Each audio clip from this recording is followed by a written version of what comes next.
Dear student, तो आज हम सेमीकंडक्टर डिवाइस के कुछ इम्पोर्टेंट क्वेश्चन देखेंगे जो इलेक्ट्रीशियन फर्स्ट ईयर और इलेक्ट्रीशियन सेकंड ईयर दोनों के लिए बहुत मोस्ट इम्पोर्टेंट क्वेश्चन है। तो आप इन चीज़ों को अच्छे से फोकस करें क्योंकि ये आपके एग्ज़ाम जो होने वाला है ऑनलाइन उसमें आने के लिए बहुत बहुत इम्पोर्टेंट क्वेश्चन है। तो चलिए क्वेश्चन नंबर फर्स्ट पर चलते हैं। कह रहा है डायोड के पिन के पास बिंदु दर्शाता है।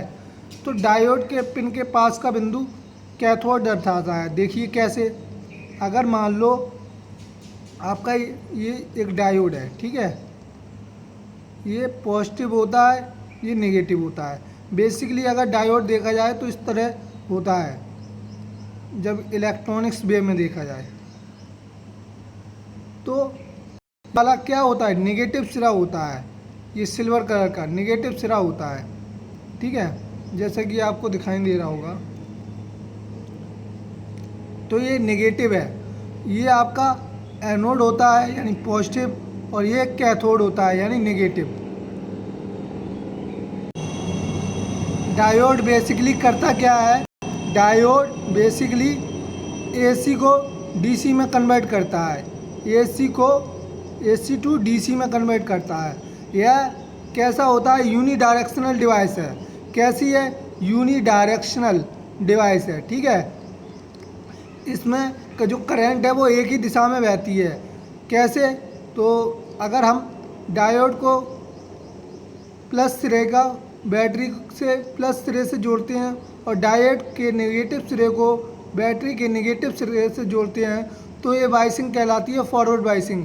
तो इसमें जो करंट फ्लो होगी वो प्लस से माइनस, यानी जो डायोड है वो एक ही दिशा में कार्य करेगा। इसमें रिवर्स वाइस में ये कंडीशन में ये डायोड वर्क नहीं करेगा, तो हमेशा फॉरवर्ड वाइस में वर्क करता है। इसीलिए हम इसे क्या बोलते हैं, यूनी डायरेक्शनल डिवाइस। और ये हमारे जो नेगेटिव सिरा होगा वो किस क्या दर्शाएगा, कैथोड। तो B is right answer. Next,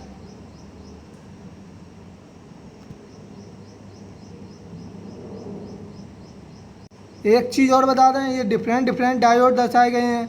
ये देखिए आपको सिंपल डायोड दिया है ना, और ये आपका जीना डायोड। जीना डायोड का साइन कैसा होगा, इस तरह होगा। अगर ये डायोड है तो जीना डायोड इस तरह होगा, इस तरह, ठीक है। तो जेड बना होगा, इससे पहचान लेना जीना डायोड है ये। नेक्स्ट क्या है आपका, नेक्स्ट देखिए आपका क्या है, सॉगले डायोड। सॉगले डायोड आपका कुछ इस तरह होगा, ठीक है। और टनर डायोड का डायग्राम इस तरह है, ठीक है। और light emitting diode, light emitting diode जिसे हम लोग बोलते हैं एलईडी।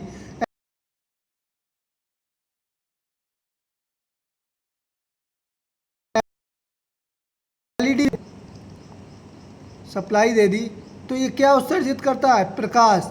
यानी कह सकते हैं हम कि इसको इलेक्ट्रिकल एनर्जी देने पर ये हमें क्या देता है, लाइट एनर्जी देता है, प्रकाश ऊर्जा देता है ना। तो जैसे आप लोगों ने घर पे एलईडी बल्ब लगे देखे होंगे, उनको हम सप्लाई देते हैं तो वो क्या देते हैं, हमें प्रकाश देते हैं। तो इससे आपको समझ आ रहा होगा, समझ नहीं आ रहा है तब भी समझो यार, है ना। और ये फोटो डायोड है। फोटो डायोड इसके जस्ट अपोजिट होता है। फोटो डायोड होता कैसा है एक्चुअली में, फोटो डायोड ये है, इस पर उल्टा प्रकाश पड़ेगा, अपोजिट होता है ये एलईडी का। ये प्लस है, ये माइनस है। इसमें क्या है, जब ये क्या करेगा, जब इस पर प्रकाश पड़ता है तो ये इलेक्ट्रिकल एनर्जी देता है, उल्टा करता है। इस पर जब प्रकाश पड़ेगा तो जैसे मान लो कोई एलईडी है, तो एलईडी में हम लोग क्या देख रहे थे, प्रकाश पड़ रहा था, उस पर प्रकाश उत्सर्जित कर रहा था। बट फोटो डायोड क्या है, उस पर जब प्रकाश पड़ेगा तो वो इलेक्ट्रिकल एनर्जी प्रोड्यूस करेगा। जैसे यहाँ एक बल्ब लगा दो तो वो जलने लगेगा, ठीक है। तो जब प्रकाश पड़ेगा इस पे, किस पे, फोटो डायोड पे, तो वो बल्ब जलने लगेगा, यानी ये क्या करेगा, प्रकाश ऊर्जा को विद्युत ऊर्जा में। नेक्स्ट क्या है आपका, लेजर डायोड। ये भी एलईडी के समान है, ये भी प्रकाश उत्सर्जित करता है, ठीक है। आपका करंट डायोड। और बैरेक्टर डायोड क्या होता है आपका? Varactor diode as a capacitor की तरह वर्क करता है। ये क्या है आपका? कैपेसिटर रहता है इस तरह से। कैपेसिटर क्या होता है? प्लस है, ठीक है, और ये माइनस। कैपेसिटर बेसिकली होता क्या है अगर देखा जाए तो इस तरह ले लो, ये प्लस ये माइनस, इसके बीच परावैद्युतांक पदार्थ भर दिया जाता है, मटेरियल है ना, माइका वगैरह है ना, कागज़ संधारित्र भी आता है, अब ब्रक वाला भी आता है। तो कैपेसिटर बेसिकली एनर्जी एब्जॉर्ब करता है, जैसे फैन में लगे देखते होगे आपने फैन में कैपेसिटर को लगा देखा होगा, वो क्या करता है? एनर्जी एब्जॉर्ब करता है, तब वो फैन को देता है एक निश्चित, यानी कह सकते हैं कंटिन्यूस वे में, कभी कम ज़्यादा नहीं देगा वो, है ना। फैन को जब लाइट जाती है तो फैन ऑटोमेटिकली एकदम बंद नहीं होता, उसमें कैपेसिटर में कुछ ना कुछ एनर्जी होती है, वो क्या करता है? ट्रांसफ़र करता है फैन को, फिर धीरे धीरे वो बंद होता है जाके। तो आई होप ये समझ में आ गया होगा क्वेश्चन। नेक्स्ट क्वेश्चन पर चलते हैं। कह रहा है यदि चालन बैंड तथा संयोजक बैंड के बीच दूरी 1 इलेक्ट्रॉन वोल्ट है तो संयोजक है। देखिए पहले ये समझिए आप, एक्चुअली में जो 1 इलेक्ट्रॉन वोल्ट दूरी दे रहा है ना, ये 1 इलेक्ट्रॉन वोल्ट दूरी, तो इसको हम देखते हैं। ये हमारा कोई जार है, ठीक है, ये जो ऊपर वाला पार्ट है हमारा, ये बैलेंस बैंड है और ये कंडक्शन बैंड है। इन दोनों के बीच जो गैप होता है उसे हम बोलते हैं एनर्जी गैप, ठीक है, एनर्जी गैप। अगर हम कंडक्टर की बात करें तो एनर्जी गैप 0 है। देखिए यहाँ एनर्जी गैप क्या है? 0 है, ठीक है। अगर हम बात करें सेमीकंडक्टर यानी अर्धचालक की, तो एनर्जी गैप कितना है? 1 इलेक्ट्रॉन वोल्ट, दिखाई दे रहा है ना आपको, 1 इलेक्ट्रॉन वोल्ट, है ना। और अगर हम बात करें कुचालक पदार्थ की तो 5 इलेक्ट्रॉन वोल्ट से अधिक होता है एनर्जी गैप। और अगर बात करें कंडक्टर मटेरियल में, जो इलेक्ट्रॉन है वो सबसे अधिक मात्रा में होते हैं। सेमीकंडक्टर मटेरियल में क्या होते हैं? इलेक्ट्रॉन कंडक्टर से कम होते हैं। और इंसुलेटर की बात करें तो इसमें नंबर ऑफ इलेक्ट्रॉन 0 होते हैं, इसी कारण इसमें करंट फ्लो नहीं होती। और दूसरी बात है इंसुलेटर में कि इसमें एनर्जी गैप ज़्यादा होता है, तो बैलेंस बैंड के इलेक्ट्रॉन कंडक्शन बैंड में मूव नहीं कर पाते, इस कारण भी इसमें करंट फ्लो नहीं होती। तो इस बात को समझ गए होंगे। तो आपका एनर्जी गैप 1 इलेक्ट्रॉन वोल्ट किसके मध्य होता है? कुछ अर्धचालक के मध्य। तो सी इज राइट आंसर। नेक्स्ट कह रहा है परम शून्य तापक्रम पर अर्धचालक की चालकता होती है, 0 होती है। शून्य तापक्रम क्या होता है? 0 केल्विन या -273 डिग्री सेंटीग्रेड। इस ताप पर जो अर्धचालक मटेरियल है उसकी कंडक्टिविटी क्या होगी? 0 होगी। ये is right answer. Next diode कार्य करता है एज ए रेक्टिफायर। अभी बताया था हमने, क्या बताया था? डायोड क्या करेगा? बेसिकली एसी को डीसी में कन्वर्ट करेगा। ये पॉजिटिव सिरा होता है, ये नेगेटिव, पिन वाला बिंदु नेगेटिव सिरा होता है, ठीक है। ये सिल्वर कलर का दिखाई दे रहा होगा आपको, ये नेगेटिव होता है, ये वाला सिरा ये नेगेटिव होता है ना। तो ये क्या करता है? बेसिकली एसी को डीसी में कन्वर्ट करता है एज ए रेक्टिफायर। रेक्टिफायर भी क्या करता है? एसी को डीसी में कन्वर्ट करता है। तो ए इज राइट आंसर आपका। नेक्स्ट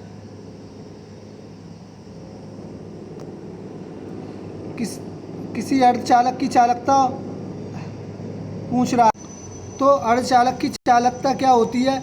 अशुद्धि मिलाने पर क्या होती है? बढ़ जाती है। सी इज राइट आंसर। नेक्स्ट कह रहा है एक निर्वात डायोड में इलेक्ट्रॉन उत्सर्जन प्राप्त होता है तो विद्युत स्थैतिक क्षेत्र द्वारा होता है। विद्युत स्थैतिक क्षेत्र जैसे आप देखते हो करंट का फ्लो होती है डायोड में, जब उसको सप्लाई दी जाती है, यानी उसमें ये है डायोड प्लस माइनस, ठीक है। इसको बैटरी से कनेक्ट कर देते हैं तो विद्युत सप्लाई दे दी, यानी विद्युत स्थैतिक क्षेत्र जनरेट होगा। तो तभी तो करंट फ्लो होगा, और फॉरवर्ड बायस यानी एसी को तभी तो डीसी में कन्वर्ट करता है डायोड। तो ये इज राइट आंसर। नेक्स्ट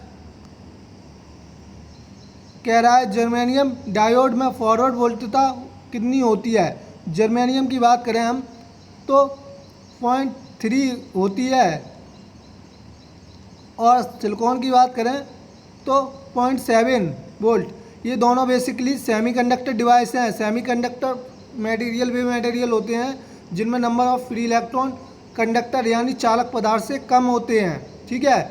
और सेमीकंडक्टर के बाहरी सेल में 4 इलेक्ट्रॉन होते हैं। कैसे होते हैं अगर बात करें जर्मेनियम और सिलिकॉन की तो 32G, तो देखो 2, 8, 18 और 4। देखो पहले में 2, 8 फिर 18 और 4। ये नील्स बोर यानी बोर बॉडी के अकॉर्डिंग है वितरण इलेक्ट्रॉन का। तो बाहरी सेल में कितने हैं इसके 4 इलेक्ट्रॉन हैं। अगर सिलिकॉन की बात करें 14Si, तो 2, 8 और 2, 8, 10 और 4 14, इसके भी 4 हैं। जब 4 इलेक्ट्रॉन हो बाहरी सेल में तो वो हमारा मटेरियल क्या होता है, सेमीकंडक्टर मटेरियल होता है। अगर हम बात करें कंडक्टर मटेरियल की तो जैसे हमने एल्यूमिनियम ले लिया 13Al27, ठीक है। तो पहले कोर्स में कितने 2, दूसरे में 8, फिर तीसरे में कितने 3 ही बचे, 2, 8, 10 और 3 13, ठीक है। तो जो हमारे कंडक्टर मटेरियल होंगे उनके बाहरी कोश में 1 से लेके 3 तक इलेक्ट्रॉन होंगे, ठीक है। तो वो हमारे कंडक्टर मटेरियल होंगे। अगर बाहरी कोश में 4 इलेक्ट्रॉन हैं तो वो हमारे कैसे होंगे, सेमीकंडक्टर मटेरियल होंगे। और इंसुलेटर मटेरियल जिनमें 4 से अधिक हों, जैसे सल्फर ले लिया 16S, सल्फर 16S32, ठीक है। तो 2, 8, 10, अब बचा कितना 6। तो बाहरी सेल में कितने हैं 6 इलेक्ट्रॉन है। तो ये हमारा कैसे आएगा इंसुलेटर की श्रेणी में। तो कंडक्टर की श्रेणी में कौन कौन से आते हैं, वे आते हैं जिनके बाहरी सेल में 1 से लेकर 3 तक इलेक्ट्रॉन होते हैं। सेमीकंडक्टर की श्रेणी में कौन आते हैं, वे इलेक्ट्रॉन आते हैं जिनके बाहरी सेल में 4 इलेक्ट्रॉन होते हैं। और इंसुलेटर की श्रेणी में कौन से मटेरियल आते हैं, वे मटेरियल आते हैं जिनके बाहरी सेल में 4 से अधिक इलेक्ट्रॉन होते हैं। तो आपका जो पूछा था जर्मेनियम के लिए वोल्टेज कितना होता है 0.3 वोल्ट और सिलिकॉन के लिए 0.7, तो सी इज़ राइट आंसर। नेक्स्ट कह रहा है रेक्टिफायर के आउटपुट को शुद्ध डीसी बनाना किस सर्किट का काम है। तो फिल्टर सर्किट का काम है। एल फिल्टर, पाई फिल्टर क्या करते हैं, प्योर डीसी देते हैं आउटपुट में, प्योर डीसी देते हैं। क्यों, क्योंकि जो एसी रहती है जब डीसी में कन्वर्ट करते हैं डायोड तो उसमें कुछ ना कुछ अशुद्धि मिली रहती है। तो फिल्टर क्या करेगा, उसको प्योर डीसी में कन्वर्ट कर देता है। तो B is right answer. Filter circuit द्वारा शुद्ध डीसी प्राप्त की जाती है आउटपुट पे। नेक्स्ट कह रहा है जीने डायोड का प्रयोग किया जाता है वोल्टेज रेगुलेशन में किया जाता है। जैसे कभी कभार आप देखते हो कि फैन रेगुलेटर लगा रहता है तो उससे हम क्या करते हैं, वोल्टेज को रेगुलेट कर देते हैं। इसी प्रकार जीनत डायोड का प्रयोग वोल्टेज रेगुलेट करने में किया जाता है, मतलब उसे कम और ज़्यादा कर सकते हैं। नेक्स्ट, एक सामान्य एलईडी अधिकतम करंट होती है 50 मिली एम्पियर होती है। एलईडी हमने क्या बताया था, एलईडी क्या करती है, प्रकाश उत्सर्जन करती है। एलईडी का डायग्राम किस तरह है, इस तरह है। जब इसको विद्युत सप्लाई दी जाती है तो ये प्रकाश ऊर्जा देती है हमें। घर पे देखते हो आप एलईडी लगे रहते हैं, हम उसे क्या देते हैं, सप्लाई देते हैं, तो वो प्रकाश ऊर्जा कन्वर्ट करती है। तो पूछता है एलईडी क्या करती है, विद्युत ऊर्जा को प्रकाश ऊर्जा में बदलती है। तो 50 मिली एम्पियर तक अधिकतम फॉरवर्ड करंट होती है इसमें। ये इज राइट आंसर। नेक्स्ट कह रहा है परपथ का कार्य एसी तरंग के धनात्मक या ऋणात्मक उच्च आयाम को निश्चित आवृत्ति अवांछित भाग को पृथक करना होता है। जैसे कोई तरंग है, वेव फॉर्म है, ठीक है, उसको क्लिप करना है, यानी एक निश्चित अवांछित भाग को पृथक करना है हमें।